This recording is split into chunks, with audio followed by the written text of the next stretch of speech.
Bonjour, aujourd'hui un petit tuto pour vous expliquer comment paramétrer le navigateur. Mon exemple portera sur Firefox, mais il fonctionne sur les autres navigateurs.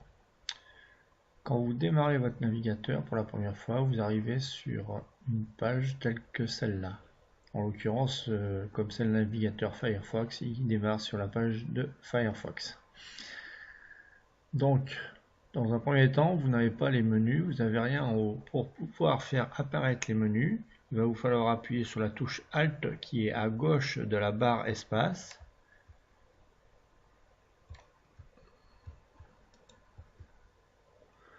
Vous voyez apparaître le menu, il vous laisse le temps de cliquer sur quelque chose et après il disparaîtra.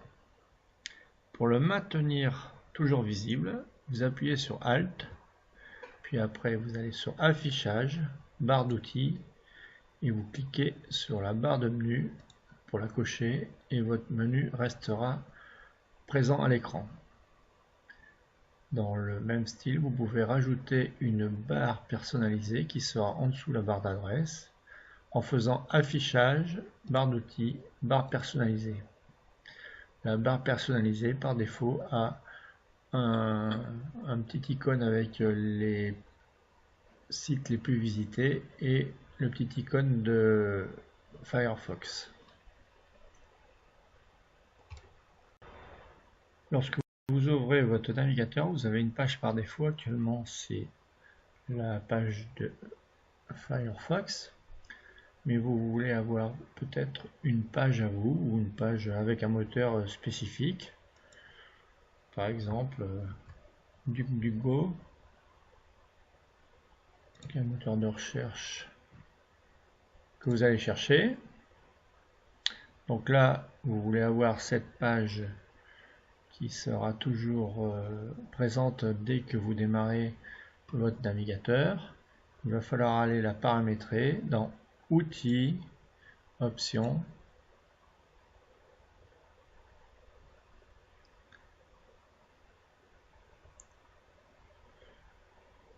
et vous allez pouvoir cliquer sur page courante pour avoir et enlever la page qui est la page pour les paramétrages et laisser que la page duckduckgo.com. Donc vous avez paramétré cette page par défaut. Maintenant, si je ferme le navigateur, lorsque je démarre le navigateur, je vais me retrouver avec ma page par défaut, en l'occurrence DuckDuckGo. Bien. DuckDuckGo est une page qui est apparente dans cet onglet. Mais vous pouvez ajouter des onglets pour aller chercher un site, par exemple, un site tout à fait au hasard. Bien, vous avez maintenant deux pages d'ouvertes, mais vous voudriez que ces deux pages s'ouvrent lorsque vous lancez le navigateur. Pas de problème. Vous allez sur Outils Options.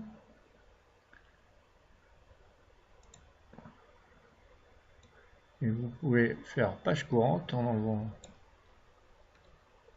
l'option. Je ferme la page. Je ferme mon navigateur. Et lorsque vous relancez votre navigateur, vous avez bien les deux pages qui sont affichées à l'ouverture du navigateur.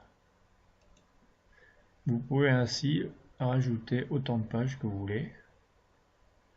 Ce sera peut-être un peu plus long au démarrage.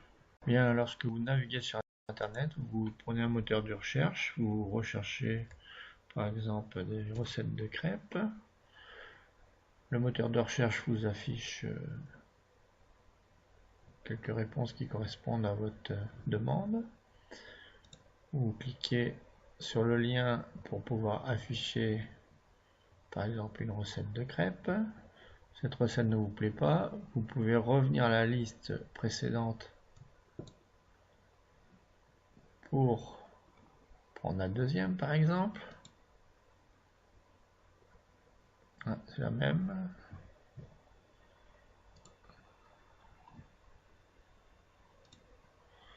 Celle-là par exemple.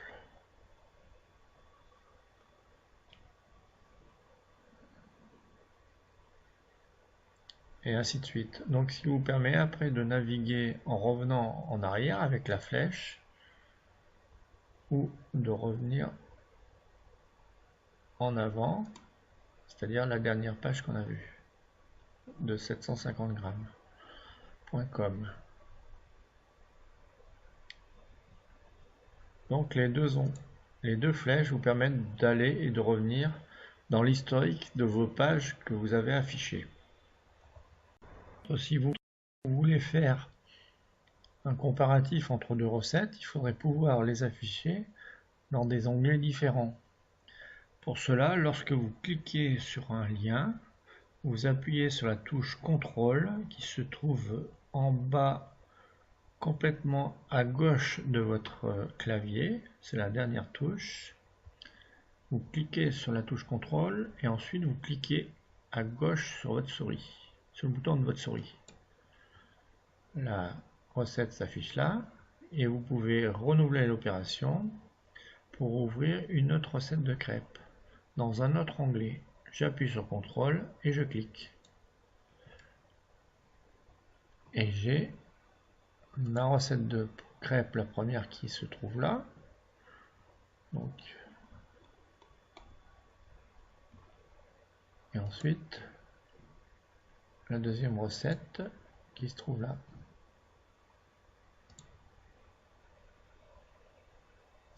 Vous pouvez aussi facilement passer d'une page à l'autre. Et quand vous avez fini, vous pouvez fermer en cliquant sur l'onglet. Soit en cliquant sur l'onglet, vous voyez apparaître fermer l'onglet, soit avec les touches de raccourci CTRL W. Vous appuyez sur CTRL et ensuite vous appuyez sur W en maintenant le CTRL enfoncé.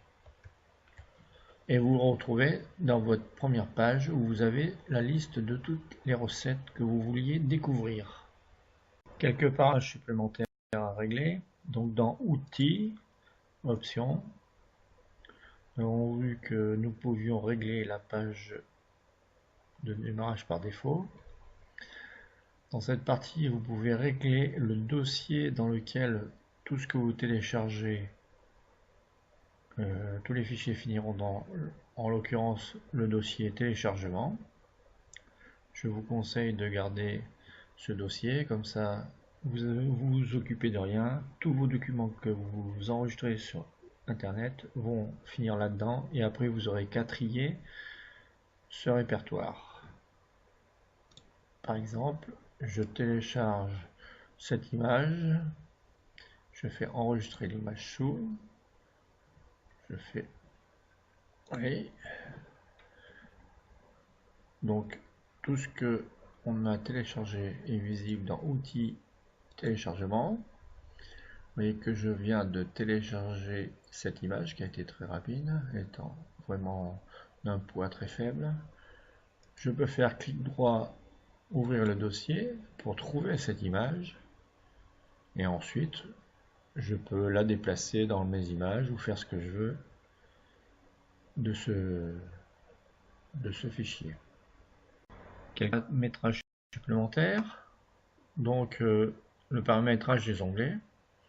Si vous voulez ouvrir un nouvel onglet au lieu d'ouvrir une nouvelle fenêtre, vous pouvez cocher là, c'est-à-dire que à chaque fois que vous allez cliquer sur un lien sans rester sur la page, avec un CTRL ou un SHIFT, vous allez ouvrir un autre onglet à côté. Vous pouvez ne pas charger les onglets tant qu'ils ne sont pas sélectionnés, c'est-à-dire que vous ouvrez vos onglets, vous additionnez des onglets et la page est chargée que quand vous cliquerez dessus pour la voir. Lorsque vous cliquez sur un lien qui ouvre un nouvel onglet, vous pourrez basculer vers celui-ci immédiatement, c'est-à-dire que si vous cliquez pour ouvrir cet onglet qui a trait à Explique-moi, vous afficherez directement l'onglet. Et vous pouvez afficher les aperçus d'onglets dans la barre des tâches de Windows, c'est-à-dire en bas. Autrement, dans la vie privée, vous pouvez demander à ce qu'on ne vous piste pas, c'est-à-dire qu'ils n'enregistrent pas ce que vous avez sélectionné comme recherche pour après vous présenter de la publicité historique, c'est-à-dire que les pages visitées peuvent servir à de nouvelles recherches un peu plus tard. Donc vous pouvez soit les conserver, ne jamais les conserver, ou personnaliser la conservation. Vous pouvez de toute façon à tout moment effacer votre historique et supprimer les cookies qui sont des petits fichiers. Quand vous visitez une page, le site peut mettre un petit cookie sur votre sur votre disque dur pour étudier votre navigation. Donc vous pouvez effacer tout cela quand vous le désirez. Et lorsque vous tapez quelque chose dans la barre d'adresse, on peut vous suggérer ce qui a déjà été tapé ou les marque-pages que vous avez enregistrés. Bien, une dernière petite chose, que lorsque vous naviguez, vous vous servez généralement d'un moteur de recherche pour arriver à une page telle que celle-là. Mais par contre, vous pouvez enregistrer l'adresse de cette page dans vos marque-pages ou dans les favoris, ça dépend des navigateurs. Pour cela, vous vous positionnez sur la page dont vous voulez enregistrer l'adresse. Vous faites marque-page, marquez cette page. Vous pouvez la classer directement dans les marque-pages en pagayou. Vous pouvez choisir en ajoutant un nouveau dossier par exemple et en lui donnant un titre. Et vous cliquez sur terminer. Donc si vous voulez retourner sur la page, vous ouvrez le menu des marque-pages, vous ouvrez le répertoire Mes sites que vous avez effectué tout à l'heure et vous cliquez sur l'adresse du lien et vous retournez directement sur le site. Donc vous pouvez rajouter autant de marque-pages que vous voulez, les mettre dans les répertoires comme vous le désirez. Vous pourrez de toute façon, après en affichant tous les marque-pages, dans le menu des marque-pages, trouver vos sites et éventuellement les déplacer, les renommer, les supprimer, etc. Par contre, il se peut que vous vouliez toujours très facilement atteindre une page. Donc il suffit que vous la mettiez dans votre menu personnalisé qui se trouve en dessous de la barre d'adresse où il y a déjà deux petits icônes avec les adresses correspondantes. Pour cela, vous cliquez sur l'icône avant l'adresse et vous la déplacez en maintenant enfoncé dans votre barre personnalisée. Donc vous pouvez utiliser toute cette ligne pour mettre des pages que vous allez visiter régulièrement. Si vous n'avez pas assez de place, vous pouvez toujours faire propriété et diminuer le nom, par exemple, en mettant CDP au lieu de Châteaubriand Daily Photo. Et vous voyez que ça vous laisse un peu plus de place pour en rajouter d'autres. Voilà, c'était un petit tour pour bien utiliser les navigateurs et s'y retrouver facilement dans les pages qu'on visite régulièrement. Je vous dis à bientôt sur Explique-moi.